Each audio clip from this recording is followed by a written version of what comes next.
Allez, bonjour à tous, vendredi 20 décembre, j'espère que vous allez bien et on est parti pour une nouvelle analyse du marché crypto avec ce matin Bitcoin à 95 800 $, Ethereum 3300 $. Et la question du jour, c'est est-ce qu'on peut aller plus bas? Est-ce que la correction elle est terminée? Donc on va regarder ça ensemble dans cette vidéo. Et je vais vous montrer les 4 altcoins que j'ai rechargés hier autour de 20h15. Donc vraiment dans un bon moment, vraiment sur un bon creux. Mais finalement, je vois que ça va encore plus bas ce matin. Donc on va regarder ça et j'exclus pas bien sûr de recharger encore sur d'autres alts si ça va un peu plus bas. Allez, avant de commencer cette vidéo les amis, je vous invite à cliquer sur le lien Linktree en description dans lequel vous allez retrouver tous mes réseaux, avec notamment mon nouveau compte Twitter que je vous invite à suivre. Et là, si on fait le point sur le compte, on est ce matin 1015, donc ça monte tranquillement, mais je sais que vous êtes tous les jours 2, 3, 4, voire même parfois 5000 à voir les vidéos, et je sais que vous êtes quasiment tous sur Twitter. Donc n'hésitez pas à vous abonner, puisque tous les jours, je partage dessus des charts et des analyses techniques pour venir compléter les vidéos.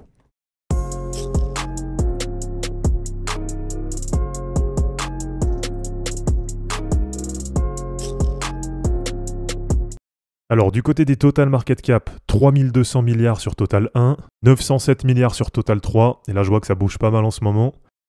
Et on a le CMC100 Index qui perd aussi moins 5,1% avec 206 $ ce matin.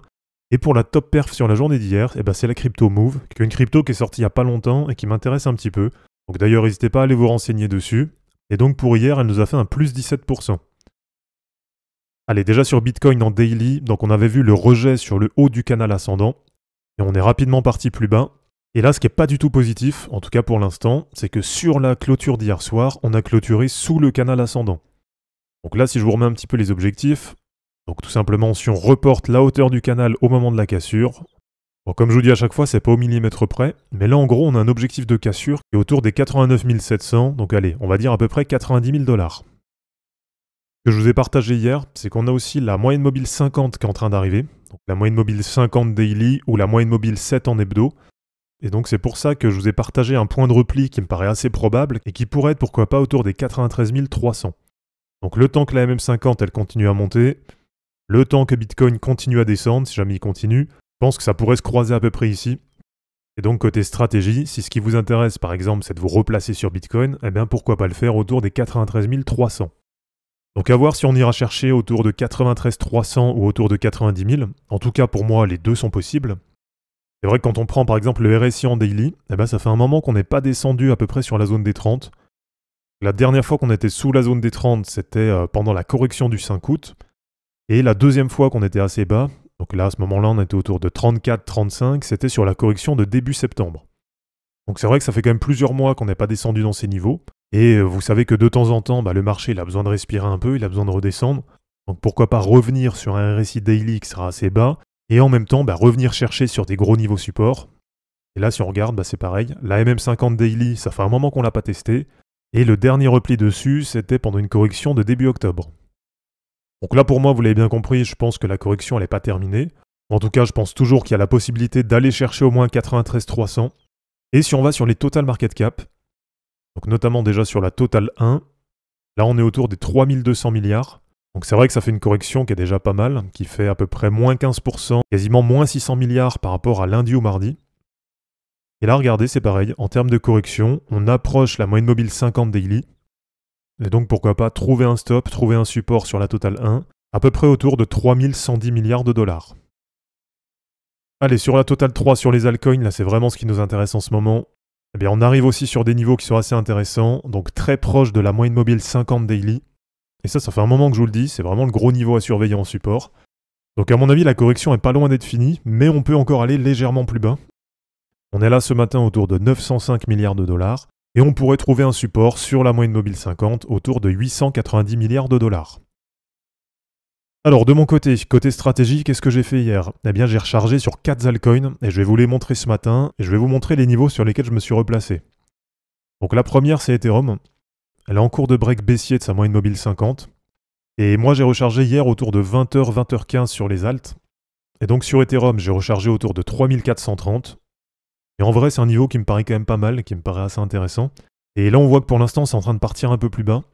Donc peut-être que là on est en train de faire les dernières mèches baissières sur la plupart des altcoins. En tout cas moi c'est vraiment comme ça que je le vois.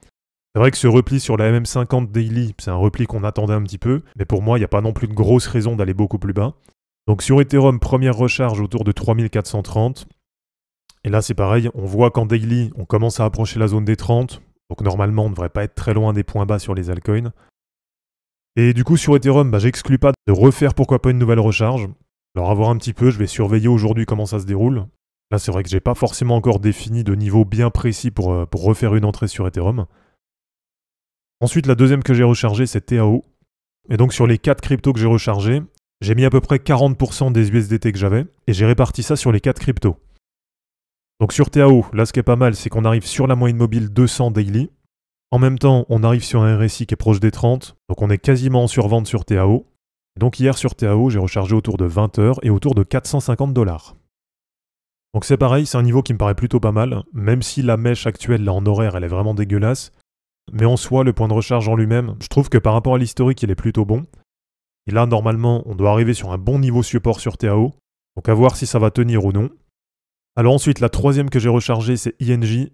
Et hier, j'ai rechargé autour des 22 $. Donc 22 $, pourquoi? Parce qu'on arrivait justement sur la moyenne mobile 200 daily. Et ça, pour moi, c'est un gros niveau support. Et en même temps, c'est pareil que TAO. On approche la zone des 30, donc on approche la zone de survente en daily sur le RSI. Et puis c'est vrai qu'INJ, là, sur les dernières semaines, elle avait une charte qui était quand même plutôt pas mal. Elle était assez dynamique. Donc c'est pour ça, je considère qu'autour des 22 $, c'est un bon point pour se replacer un petit peu. Et la dernière que j'ai rechargée, vous vous en doutez, c'est Kaspa. Alors elle est où? Kaspa, voilà. Donc Kaspa, proche de son support, proche du bas du canal ascendant. Et pour le prix de recharge, je l'ai fait autour de 0,121.